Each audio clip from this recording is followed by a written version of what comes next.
doing a series of talking about Czech coins, the history of Bohemian silver, some history about some of the postcards and things that he has on his table.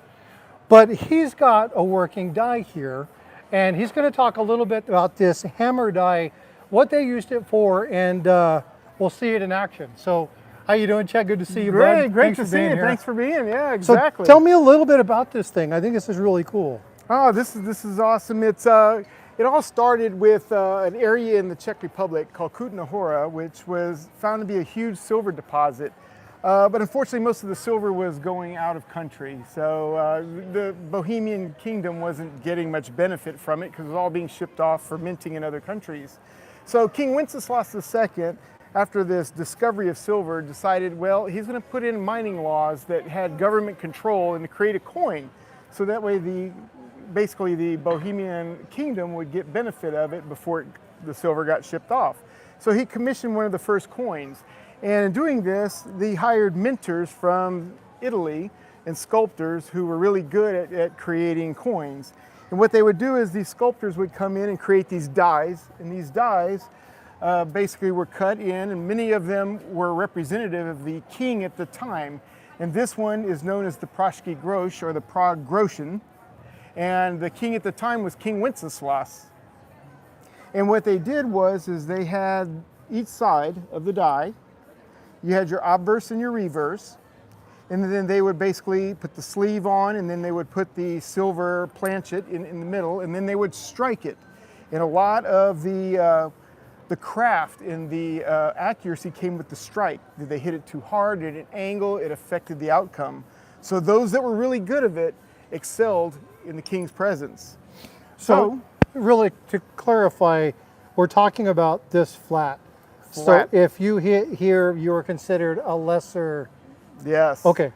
So this takes a lot of talent to hit it. It does. Okay. Yes. And I can tell you from personal experience, by hitting these, I in no way would have king's favor. Well, would you like to give it a try? I would love to. Well, awesome. I'll have you set it up so I don't screw this up. I see you have a glove. There's got to be something to that. You're going to want to wear that glove only because, if anything, gives you peace of mind as you're striking, that in case you miss. But let's hope you're not going to miss. I hope not.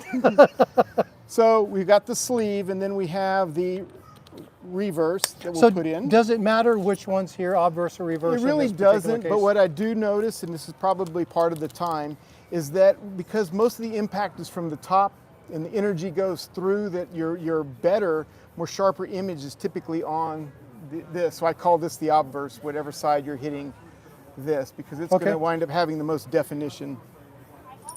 And there it is, you set it, and then you take the other piece and then set it on top. Then you're going to take that glove and hold it and then strike it, and try to strike it as flat as you can, as hard as you can. There you go. And then take it out. And there's the image, and then you pry it off. There it is. I only knew how to do that because I watched you. There you go. And, okay, so a very weak strike at the bottom, so that means I hit it at an angle. An angle. So when I hit that, I was like this instead of like this. Exactly. And that was where the craft and the skill came in, and being able to hit it evenly across. So I thought I'd give this a pretty good whack, but that's not a really solid image. No. So there's a lot more to this than a lot of people realize. Hey, Czech, I appreciate this. I'm going to take this in one of the ones that you struck earlier for me. And tomorrow on my live stream, we're going to talk about this, and we'll talk about the differences. And then, folks, again, if you're not subscribed to Czech Stacker, go check out Czech Stacker. You'll get a link in the description of this. I'll post it later on. But I'm building a video with him about his display. Make sure you go check that out. All right, folks, this is Frosty. Be well, be blessed, and I will see you